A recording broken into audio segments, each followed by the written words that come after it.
ସେମାନେ ରାତି ହେଲା ପରେ ସେଠିକି ଯାଉନଥିଲେ। ଲୋକେ କହୁଥିଲେ କି ଗୋଟିଏ ଅଭିଶପ୍ତ ଭଙ୍ଗା ଘର ସେ ଗାଁରେ ରାଜୁ ଆଉ ମୋଟୁ ନାମକ ଦୁଇ ମଦୁଆ ରହୁଥିଲେ।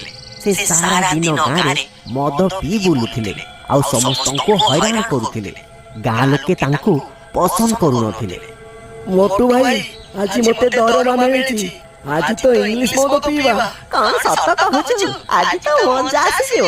କିନ୍ତୁ ଶୀଘ୍ର ଚାଲ, ରାତି ହେଇଗଲାଣି। ଫେରି ଘର ଦେଇ ଆସିବାକୁ ହବ। ମତେ ତ ବହୁତ ଡର ଲାଗେ। ଚାଲ ଡରୁଆ, ଆଜି ଆମେ ଇଂଲିଶ ମଦ ପିଇ ବାଦଶାହ ହେଇଯିବା। କୌଣସି ଭୂତ କି ପିଶାଚ ଆମକୁ ଡରେଇ ପାରିବେନି। ତାପରେ ସେ ଦୁହେଁ ମଦ ପିଇବା ପାଇଁ ମଦ ଭାଟି ଆଡ଼କୁ ବାହାରି ପଡ଼ିଲେ। ମଦ ପିଇ ପିଉ ରାତି ହେଇଗଲା ଆଉ ସେମାନେ ନିଶାରେ ବୁଡ଼ିଗଲେ। ସେମାନେ ଝୁଲି ଝୁଲି ନିଜ ଘର ଆଡ଼କୁ ଆସୁଥିଲେ। ଆସୁ ଆସୁ ସେମାନେ ଭଙ୍ଗା ଘରଟି ପାଖରେ ପହଞ୍ଚିଗଲେ। ମୋଟୁ ଭାଇ, ଡାକ ଭୂତକୁ। ଆଜି ତ ଭାଇ ଭୂତ ସହିତ ଲଢ଼େଇ କରିବା। ଡାକ। ହଁ ରାଜୁ ଭାଇ, ମୁଁ ବି ଲଢ଼ିବି ଭୂତ ସହିତ। ମୋଠୁ ବଡ଼ ଲଢ଼ୁଆ କେହି ବି ନାହାନ୍ତି ପୁରା ଦୁନିଆରେ। ତାପରେ ସେ ଦୁହେଁ ନିଶାରେ ଡାକିବାକୁ ଲାଗିଲେ। ଭୂତ ଭୂତ ବାହାରକୁ ଆ। ଆରେ ଭଙ୍ଗା ଘରୁ ବାହାରକୁ ଆ ଆଉ ଆମ ସହିତ ଲଢ଼ିକି ଦେଖା। ଭାଇ, ଲାଗୁଛି ଭୂତ ଆମକୁ ଦେଖିକି ଡରିଗଲା। ସେତିକି ବେଳେ ଭଙ୍ଗା ଘରୁ ବିକଟାଳିଆ ଶବ୍ଦ ଆସିବାକୁ ଲାଗିଲା।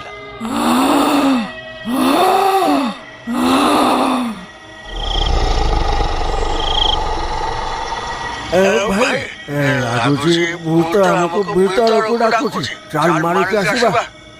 ସେ ଦୁହେଁ ଭଙ୍ଗା ଘରେ ପଶିଗଲେ। ସେମାନେ ପଶିଲା ମାତ୍ରେ ସେଠାରେ ଜୋର ଜୋରରେ ପବନ ବହିବାକୁ ଲାଗିଲା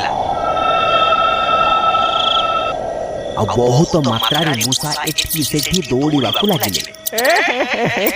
ରାଜୁ ଭାଇ, ଏଠି ତ ମୂଷା ଖାଲି ମୂଷା ଅଛନ୍ତି। ଆରେ ଗାଁ ଲୋକେ ଖାଲିଟାରେ ବିନା କାରଣରେ ଭଙ୍ଗା ଘରକୁ ଡରନ୍ତି। ଚାଲ ଏଠୁ ଫେରିଯିବା ଆଉ ସମସ୍ତଙ୍କୁ ସାହସର ଆମ କାହାଣୀ କହିବା।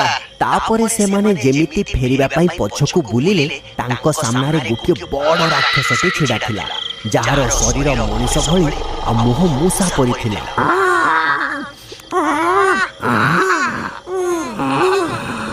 ତାକୁ ଦେଖି ଦୁହେଁଙ୍କର ନିଶା ଭାଙ୍ଗିଗଲା। ସେ ଦୁହେଁ ଥରିବାକୁ ଲାଗିଲେ ଆଉ ହାତ ଯୋଡ଼ି ଛିଡ଼ା ହୋଇଗଲେ।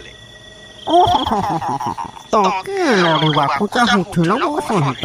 ତୁମ ଦୁହିଁଙ୍କ ଭିତରୁ ବାହାରୁ ତ ବହୁତ କଥା କହୁଥିଲେ। ଆଚ୍ଛା, ଲଢ଼ ମୋ ସହିତ। ମହାଶୟ, ମୋ ମୁହଁରୁ ବାହାରିଗଲା ମାଟି ପାଇଁ। ଇଏ କହିବାରୁ ମୁଁ ଡାକିଲି। ମୁଁ ତ ନିଶାରେ ଥିଲି। ତୁମେ ତ ଏତେ ଶକ୍ତିଶାଳୀ, ମୋର ସାହସ ଏତେ କୋଉଠୁ? ମାଟୁ, ତୁମେ ୟାକୁ ରଖିନିଅ। ମତେ ଯିବାକୁ ଦିଅ। ରାକ୍ଷସ ଆଜ୍ଞା। ମତେ ଦୋଷ ଦଉଛୁ ମହାରାଜ? ରାଜୁ, ମୁଁ ତ ୟାକୁ କହୁଥିଲି କି ରାତି ହେଲା ପରେ ରାସ୍ତାରେ ଯିବାନି। ଇଏ ହିଁ ମତେ ରାସ୍ତାରେ ଯିବାକୁ କହିଲା। ଆପଣ ୟାକୁ ରଖିନିଅନ୍ତୁ ମୂଷା ମହାରାଜ। ମଦର ନିଶାରେ ଯୋଦ୍ଧା ହେଉଥିଲ। ହଉ, ମୁଁ ତୁମ ଦୁଇ ଜଣଙ୍କୁ ଯିବାକୁ ଦେବି, କିନ୍ତୁ ମୋର ବି ଗୋଟିଏ ସର୍ତ୍ତ ଅଛି। ସର୍ତ୍ତ?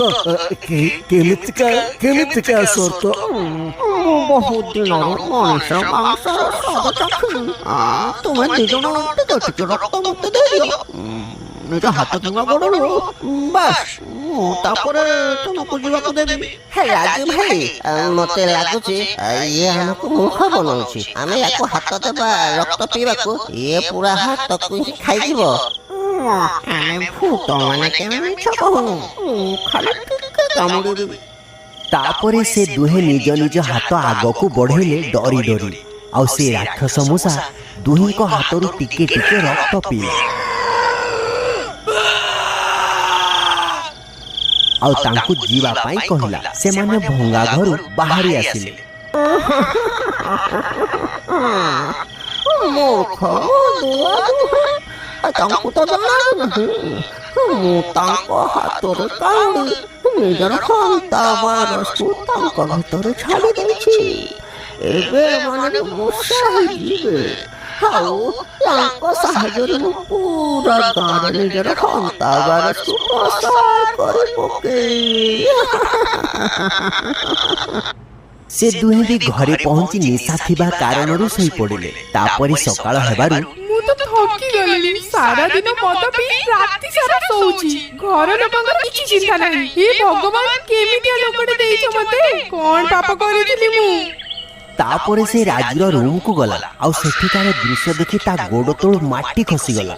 ରାଜୁ ଗୋଟିଏ ବଡ଼ ମୂଷା ପରି ହୋଇଯାଇଥିଲା। ସେ ଭୂଇଁରେ ନିଜ ହାତ ଗୋଡ଼ ସାହାଯ୍ୟରେ ବସି ଚାଉଳ ଖାଉଥିଲା। ତା ଶରୀରରେ ମୂଷା ଭଳି ଚୁଟି ଉଠି ଯାଇଥିଲା। ସାମ୍ନାର ଦୁଇଟି ଦାନ୍ତ ବଢି ଯାଇଥିଲା। ଆଖି ପୁରା ନାଲି ଆଉ ନାକ ମୂଷାଙ୍କ ପରି ଲମ୍ବା ହୋଇଯାଇଥିଲା। ରାଜୁ ରାଣୀକୁ ଦେଖି ତାକୁ ଶୀଘ୍ର ଦୌଡ଼ି ଯାଇ କାମୁଡ଼ିଦେଲା। ରାଣୀ ଚିତ୍କାର କରି ଉଠିଲା। ତା ପାଟି ଶୁଣି ଆଖପାଖର ପଡ଼ୋଶୀ ଶୀଘ୍ର ତା ଘରକୁ ଆସିଗଲେ।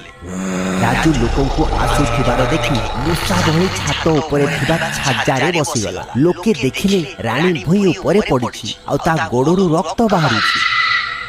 ଆରେ ବାପ ରେ ବାପ, ଇଏ କଣ ହେଇଗଲା ରାଣୀକୁ? ୟା ଗୋଡ଼ରୁ ତ ରକ୍ତ ବାହାରୁଛି। ହଁ ଭଉଣୀ, ମୁଁ ଟିକେ ପାଖକୁ ଯାଇ ଦେଖେ। ମତେ ଲାଗୁଛି ୟାକୁ କୋଉ ସାପ ନହେଲେ ବନ୍ୟଜୀବ କାମୁଡ଼ି ଦେଇଛି। ଚାଲ ଶୀଘ୍ର ୟାକୁ ହସ୍ପିଟାଲ ନେଇକି ଯିବା। ଯେମିତି ସେମାନେ ତାକୁ ଉଠେଇବା ପାଇଁ ଆଗକୁ ବଢିଲେ, ରାଣୀ ବି ମୂଷାରେ ବଦଳିବାକୁ ଲାଗିଲା। ଏଇଆ ଦେଖି ସମସ୍ତେ ଡରିଗଲେ ଆଉ ସେଠାରୁ ଦୌଡ଼ି ପଳେଇଗଲେ। ଦୌଡ଼ିଲା ବେଳେ ସେମାନେ ରାଜୁର ଘର ବାହାରୁ ବନ୍ଦ କରିଦେଲେ। ସନ୍ତାବାର ସେ ଆଉ ଜଣେ ଶିକାର ହେଇଗଲା। ଏବେ ମୋ ମାଲିକର। ମୁଁ ଏବେ ପୁରା ଗାଁକୁ ସନ୍ତାବାର ଦ୍ୱାରା ମୂଷା କରିଦେବି।